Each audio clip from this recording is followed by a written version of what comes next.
अमीर आदमी था। एक दिन उसने सोचा कि वह अपने गांव जाएगा, वहाँ बड़ी बड़ी इंडस्ट्रीज बनाएगा और गांव वालों की मदद करेगा। वह अपनी आलीशान गाड़ी में बैठकर गांव पहुंचा। जैसे ही उसकी शानदार कार गांव की सड़कों पर दिखी, सभी गांव वाले उसकी ओर खिंचे चले आए और उसे चारों तरफ से घेर लिया। उसने गांव वालों को समझाना शुरू किया कि वे अपनी जमीनें उसे दे दे, ताकि वह गांव में नई तकनीक और तरक्की ला सके। लेकिन गांव वालों ने उसकी बात मानने से साफ इनकार कर दिया। जब गांव वाले नहीं माने, तो उसने हार नहीं मानी। वह एक एक करके हर घर जाने लगा और लोगों को मनाने की कोशिश करने लगा कि वे अपनी जमीनें उसे सौंप दे। जब उसे लगा कि कोई नहीं मानेगा, तो वह गांव छोड़कर जाने ही वाला था।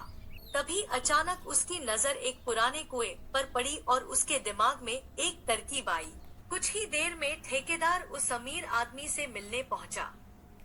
दोनों ने मिलकर उस कुएं के पास खड़े होकर योजना बनाई कि कैसे इसे ठीक करके गांव वालों का भरोसा जीता जाए। एक हफ्ते बाद जब गांव वालों ने उस अमीर आदमी का यह नेक काम देखा, तो उनकी खुशी का ठिकाना न रहा।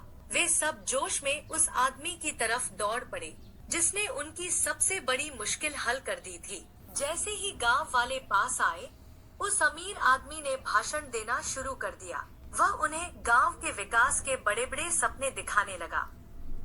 देखते ही देखते पूरा गांव उसकी बातें सुनने के लिए एक जगह इकट्ठा हो गया। अगर आप अपनी जमीन के कागजात मुझे सौंप दें, तो मैं इस गांव को एक शहर की तरह विकसित कर दूंगा। मैं वादा करता हूं कि इसके बाद आपको कभी किसी तकलीफ का सामना नहीं करना पड़ेगा। उसकी बातें सुनकर पूरा गांव तालियों की गड़गड़ाहट से गूंज उठा। हर कोई उस अमीर आदमी के सम्मान में तालियां बजा रहा था, यह सोचकर कि अब उनके गांव के अच्छे दिन आने वाले हैं। उसकी बातों पर आंख मूंदकर भरोसा करते हुए सभी गांव वाले अपने घरों की ओर दौड़े। कुछ ही देर में वे अपने सबसे कीमती दस्तावेज, अपनी जमीन और घरों के कागजात इकट्ठा करके लाए और उस अमीर आदमी को सौंपने लगे। लेकिन जैसे ही गांव वाले वहां से गए, वह अमीर आदमी और उसका ठेकेदार जोर जोर से हंसने लगे। उन्होंने एक दूसरे की ओर देखा और बोले, हमने गांव वालों को बेवकूफ बना दिया। यह अब तक का सबसे बड़ा स्कैम था। तभी क्यूटकी ने छुपकर उनकी सारी बातें सुन ली। वह पास ही की एक टूटी हुई दीवार के पीछे खड़ी थी। सच्चाई जानते ही वह बिना देर किए गांव की तरफ भागी ताकि सबको आगाह कर सके।